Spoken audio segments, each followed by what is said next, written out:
BTech കഴിഞ്ഞ് എന്ത് ചെയ്യണം എന്നുള്ളൊരു ഇതിലിരുന്ന സമയത്ത് അബ്രോഡ് MS ചെയ്യണം എന്നൊക്കെ ആലോചിച്ചിരുന്നു. അപ്പോൾ ശരിക്കും എൻ്റെ വല്യമ്മയായിരുന്നു എന്നെ സിവിലിയൻസ് റെഫർ ചെയ്തത്. ഞാൻ എപ്പോഴും ഒരു ഡൗട്ടുള്ളൊരു വ്യക്തിയായിരുന്നു. അതുകൊണ്ട് പറ്റുമോ അല്ലെങ്കിൽ ഒരു കോൺഫിഡൻസ് കുറച്ച് എപ്പോഴും കുറയാറുണ്ടായിരുന്നു. ഇതിൻ്റെ ഇടയ്ക്ക് പലപ്പോഴും ഗിവ് അപ്പ് ചെയ്യാനുള്ളൊരു മൈൻഡ് സെറ്റ് ഉണ്ടായിരുന്നു. ഓക്കെ, വിട്ടിട്ട് ഇതൊന്നും ശരിയാവുന്നില്ലല്ലോ, വിട്ടിട്ട് പോയാലോ, ശരിക്കും എന്താണ് ഈ സംഭവങ്ങൾ ഉദ്ദേശിക്കുന്നത്, എന്താണ് അതിൻ്റെ കൺസെപ്റ്റ്സ് എന്നുള്ള ഒരു ഡെപ്തിൽ അതിൻ്റെ ബേസിൽ കാര്യങ്ങൾ പഠിച്ചത് ശരിക്കും സിവിലിയൻസിൽ വന്നപ്പോഴാണ്. അപ്പം ഞാൻ ക്ലാസ്സൊക്കെ കഴിഞ്ഞിട്ട് നമ്മളിങ്ങനെ പഠിച്ചുകൊണ്ടൊക്കെ ഇരുന്നപ്പോഴാണ് RRB JE ഒക്കെ വിളിക്കുന്നത്. അന്ന് വിചാരിച്ചതാണ് RRB JE നല്ലൊരു ഓപ്പർച്യൂണിറ്റി ആണ്, അത്യാവശ്യം നല്ല വേക്കൻസീസും വന്നിട്ടുണ്ട്, ഇത് ക്രാക്ക് ചെയ്യാൻ പറ്റിയാൽ കുറച്ചൊരു നല്ല ഓപ്പർച്യൂണിറ്റി ആണെന്ന് തോന്നി. ഞാൻ ഒരു സ്റ്റിക്കി നോട്ടിൽ എഴുതി എൻ്റെ വാളിൽ ഒട്ടിച്ച് വെച്ചത് ഇപ്പോഴും അവിടെ ഇരിപ്പുണ്ട്. RRB JE ഇതാണ് ഇപ്പോഴത്തെ എയിം എന്ന് പറഞ്ഞിട്ട് ഒട്ടിച്ചതുണ്ട്. അത് ഇപ്പോൾ അത് സക്സസ് ആയി കാണുന്നതിൽ വളരെയധികം സന്തോഷമുണ്ട്.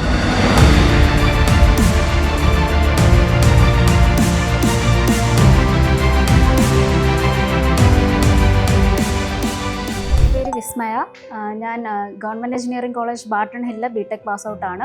2023 പാസ് ഔട്ട് ആവുന്നത്. അപ്പോൾ അവിടുന്ന് ആഫ്റ്റർ ദാറ്റാണ് സിവിലിയൻസിലൊക്കെ ജോയിൻ ചെയ്യുന്നതും ഇങ്ങനെ ഒരു PSCയിലേക്ക് കോച്ചിങ്ങിനൊക്കെ വരുന്നതും. ഇപ്പോൾ ഞാൻ റെയിൽവേയിൽ RRB ജൂനിയർ എഞ്ചിനീയർ പോസ്റ്റിലേക്ക് സെലക്ഷൻ കിട്ടി. സെക്കൻഡറാബാദ് സോണിലാണ് ഞങ്ങൾ അപ്ലൈ ചെയ്തിരുന്നത്. അപ്പോൾ ആ ഒരു സോണിലേക്ക് സെലക്ഷൻ കിട്ടിയിട്ടുണ്ട്. PVയിലാണ് കിട്ടിയിരിക്കുന്നത്. ആൻഡ് അപ്പോൾ ഈ ഒരു ബിടെക് കഴിഞ്ഞിരിക്കുന്ന സമയത്ത് എന്ത് ചെയ്യണം എന്നുള്ളൊരു ഇതിലിരുന്ന സമയത്ത് ശരിക്കും ഫസ്റ്റ് ആദ്യം ഞാൻ പ്രിഫർ ചെയ്തത് അബ്രോഡ് MS ചെയ്യണം എന്നൊക്കെ ആലോചിച്ചിരുന്നു. പക്ഷേ പിന്നെയാണ് അത് ശരിയാവില്ലെന്ന് തോന്നി. അങ്ങനെയാണ് പിന്നീട് ഫ്രണ്ട്സും ഒക്കെ ആയിട്ട് ആലോചിച്ചാണ് പിന്നീട് PSC കോച്ചിങ് എന്നുള്ളൊരു രീതിയിലേക്ക് വരുന്നത്. അപ്പോൾ ശരിക്കും എൻ്റെ വല്യമ്മയായിരുന്നു എന്നെ സിവിലിയൻസ് റെഫർ ചെയ്തത്. കുറച്ച് പരിചയക്കാരൊക്കെ ഉണ്ടായിരുന്നു. അപ്പോൾ അങ്ങനെയാണ് സിവിലിയൻസിൽ വരുന്നത്. ഞാൻ മാത്രമല്ലായിരുന്നു, എൻ്റെ കുറച്ച് ഫ്രണ്ട്സും ഞങ്ങളെല്ലാവരും കൂടി ഒരുമിച്ചിട്ടാണ് ശരിക്കും സിവിലിയൻസിൽ ജോയിൻ ചെയ്യുന്നത്. അപ്പോൾ ജോയിൻ ചെയ്യുന്ന എനിക്കാണെങ്കിൽ ഞാൻ എപ്പോഴും ഒരു ഡൗട്ടുള്ളൊരു വ്യക്തിയായിരുന്നു. എപ്പോഴും എന്നെ കൊണ്ട് പറ്റുമോ അല്ലെങ്കിൽ ഒരു കോൺഫിഡൻസ് കുറച്ച് എപ്പോഴും കുറയാറുണ്ടായിരുന്നു. അപ്പോൾ എങ്കിലും okay, let's give it A try എന്നുള്ള രീതിയിലാണ് സിവിലിയൻസിൽ ജോയിൻ ചെയ്തതും. ഒരു A ബാച്ചിൽ ജോയിൻ ചെയ്തതും ജൂലൈ ബാച്ചിലായിരുന്നു. ഡയറക്റ്റ് ജൂലൈ ബാച്ചിലായിരുന്നു ജോയിൻ ചെയ്തിട്ടുണ്ടായിരുന്നു. ആൻഡ് ആഫ്റ്റർ ദാറ്റ് ഒരു 8 to 10 months അവിടെ കോച്ചിങ് എടുത്തു.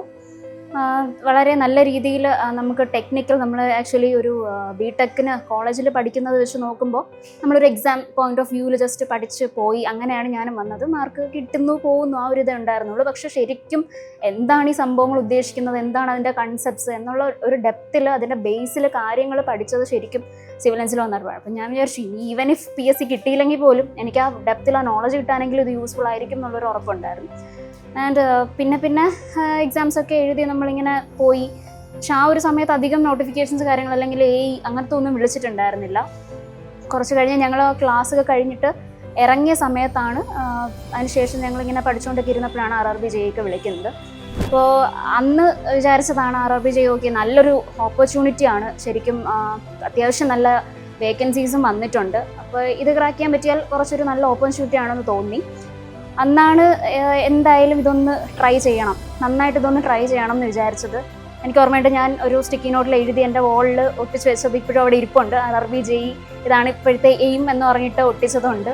അപ്പോൾ അത് ഇപ്പോൾ അത് സക്സസ് ആയി കാണുന്നതിൽ വളരെയധികം സന്തോഷമുണ്ട്. അപ്പോൾ അന്ന് തുടങ്ങിയ ജേണിയാണ്. നോട്ടിഫിക്കേഷൻ വിളിച്ചിപ്പോൾ 1 വർഷം കഴിഞ്ഞിരിക്കുന്നു. ഞങ്ങൾ ബേസിക്കലി ചെയ്തത് ഒരു കമ്പൈൻ സ്റ്റഡി ഇതിൽ പോയി ഫസ്റ്റ്. അപ്പോൾ ക്ലാസ് കഴിഞ്ഞ് സിവിലിയൻസിൽ ക്ലാസ് കഴിഞ്ഞ് ഇറങ്ങിയെങ്കിലും ഈ പഠിച്ചതൊക്കെ ഒന്ന് ശരിക്കും തലയിലേക്ക് കയറണമല്ലോ. അപ്പോൾ ആ ഒരു രീതിയിലേക്ക് വന്ന് ശരിക്കും കമ്പൈൻ സ്റ്റഡി വളരെയധികം ഹെൽപ്പ് ചെയ്തിട്ടുണ്ടായിരുന്നു. ഞങ്ങളൊരു ഗ്രൂപ്പ് ഓഫ് ഫ്രണ്ട്സ് ഉണ്ട്. അപ്പോൾ ഞങ്ങളെല്ലാവരും കൂടി ഒരുമിച്ചിരുന്നിട്ടാണ് ശരിക്കും ഞങ്ങളെല്ലാവരും കൂടെ ഇങ്ങനെ ഓരോ സബ്ജക്ട്സ് 1 by 1 ആയിട്ട് ഈ സബ്ജക്ട്സ് എല്ലാം പഠിച്ചത്. ആദ്യം ഒരു ബേസ് ഒരു 1 time ഫുൾ കവറേജ് ചെയ്തു. അതിനുശേഷം പിന്നെ MCQ ബുക്ക്. ശരിക്കും ഇതൊക്കെ നമുക്ക് കോഴ്സിൻ്റെ കൂടെ തന്നെ ചെയ്യാൻ പറ്റിക്കഴിഞ്ഞാൽ വളരെ നന്നായിരിക്കും. പക്ഷെ ഞങ്ങൾ കുറച്ച് ലാഗായിരുന്നു, കുറച്ചൊരു കളിച്ച് നിന്നൊരു മൈൻഡിലായിരുന്നു ക്ലാസ് എടുത്തുകൊണ്ടിരുന്ന സമയത്ത്. പിന്നീട് പക്ഷേ അതിനുശേഷം കുറച്ചും കൂടെയൊക്കെ ഒരു ഇത് എങ്ങനെയും ശരിയാക്കണം എന്നുള്ളൊരിത് വന്ന സമയത്താണ് ശരിക്കും ബേസ് ക്ലിയർ ചെയ്ത് പോയതും. അതിനുശേഷം ഞങ്ങൾ MCQ ബുക്ക് കംപ്ലീറ്റ് ആയിട്ട് ചെയ്തു. അങ്ങനെ 1 by 1 തീർത്ത് വന്നു. പിന്നെ അതിനോടൊപ്പം ടെക്സ്റ്റ് ബുക്കിൻ്റെ കോഴ്സ് എടുത്ത് ക്വസ്റ്റ്യൻസ് ചെയ്ത് പഠിക്കാൻ തുടങ്ങി. അപ്പം അങ്ങനെയൊക്കെ വന്നു. റിപ്പീറ്റഡ് റിവിഷൻസ് ഒരുപാട് ചെയ്തിട്ടുണ്ട്. 1 തവണയല്ല, 2 തവണയല്ല, 3 പല തവണ നമ്മൾ ഈ ഫുൾ നമ്മുടെ ഒരു സിലബസ് കംപ്ലീറ്റ് ചെയ്തു വന്നു. RRBക്ക് പഠിച്ചപ്പോഴും അങ്ങനെ തന്നെയാണ് ചെയ്തത്. ഞാൻ അങ്ങനെ ചെയ്ത് വന്നതിന് ശേഷമാണ് നമുക്ക് കുറച്ചുകൂടെ ഓക്കെ, ഇപ്പോൾ എൻ്റെ കയ്യിൽ കൺസെപ്റ്റ്സ് ഒക്കെ കയ്യിലുണ്ടെന്ന് പറഞ്ഞു. അപ്പോൾ മെയിൻ പിന്നെ വന്നൊരു പ്രശ്നമായിരുന്നു നോൺ ടെക്നിക്കൽ. CBT 1-ന് ജസ്റ്റ് നോൺ ടെക്നിക്കൽ മാത്രമേ ഉള്ളൂ. എനിക്കത് ഭയങ്കര ഒരു പ്രശ്നമായിട്ടാണ് തോന്നിയത്. കാരണം എനിക്ക് തീരെയും GK പഠിക്കാനോ ജനറൽ അവയർനെസ് പഠിക്കാൻ താല്പര്യമുള്ള ആളുമല്ല. എനിക്ക് ഫാക്ട്സ് ഓർത്ത് വെക്കാൻ വളരെയധികം ബുദ്ധിമുട്ടുള്ള ആളുമാണ് ഞാൻ. എനിക്ക് കൺസെപ്റ്റ്സ് ഓക്കെയാണ്, പക്ഷേ ഫാക്ട്സ്, നമ്പേഴ്സ് ഇങ്ങനത്തെ കാര്യങ്ങൾ ഓർത്ത് വെക്കാൻ കുറച്ച് ബുദ്ധിമുട്ടാണ്. അപ്പോൾ നോൺ ടെക്നിക്കൽ ആയിരുന്നു വലിയൊരു പ്രശ്നം. അങ്ങനെ തന്നെയാണ് സിവിലൻസിലെ സൂപ്പർ നോട്ട്സിൻ്റെ കോച്ചിങ് എടുത്തതും നോൺ ടെക്നിക്കലിന് വേണ്ടിയിട്ട് എടുത്തതും. അപ്പോൾ അതെടുത്തതിന് ശേഷം മാക്സിമം നന്നായിട്ട് പഠിക്കാൻ നോക്കി.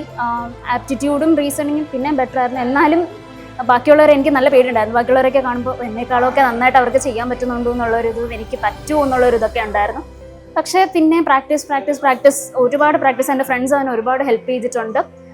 അവരുടെ കൂടെ തന്നെ പ്രാക്ടീസ് ചെയ്ത് മോക്ക് ടെസ്റ്റ് ഞങ്ങൾ കറക്റ്റായിട്ട് ഇങ്ങനെ മോക്ക് ടെസ്റ്റുകൾ ചെയ്യുമായിരുന്നു. ഒരു ടൈം വെച്ചിട്ടൊക്കെ ഡെയിലി അത് ചെയ്തിട്ടുണ്ട്. RRB സമയത്ത് അടുക്കുന്ന സമയത്തൊക്കെ ഡെയിലി ആ മോക്ക് ടെസ്റ്റ് ഇത്ര മണിക്ക് എന്ന് പറഞ്ഞിട്ട് തന്നെ ഞങ്ങൾ ചെയ്ത് ചെയ്യുമായിരുന്നു. അപ്പോൾ ആദ്യമൊക്കെ ഭയങ്കര വിഷമം തോന്നുമായിരുന്നു, മാർക്ക് ഇമ്പ്രൂവ് ആവുന്നില്ല എന്ന് വെച്ചിട്ട്. പക്ഷേ പിന്നെ കുറേയൊക്കെ ഇമ്പ്രൂവ് ആയി.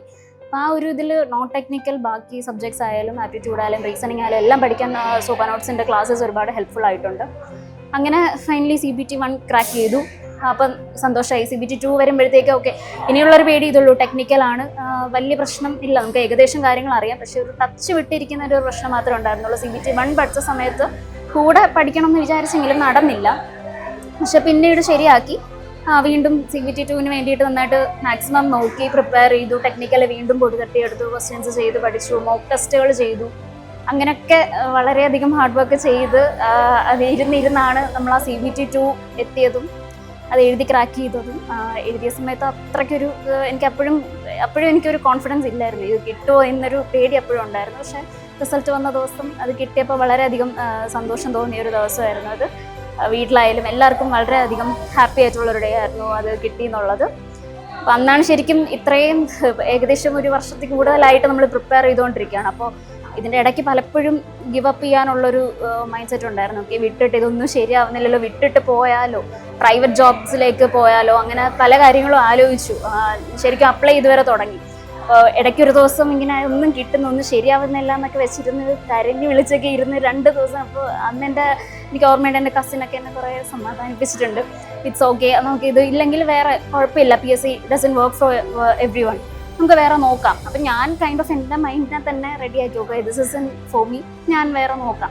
അങ്ങനെ ഇരുന്നത് 2 ദിവസം കഴിയുമ്പോഴാണ് ശരിക്കും RRBയുടെ റിസൾട്ട് വന്നത് കിട്ടിയത്. അപ്പോൾ അതുകൊണ്ടായ സന്തോഷം ഭയങ്കരമായിരുന്നു. And thanks to my parents, my relatives, civilians, super notes, every one.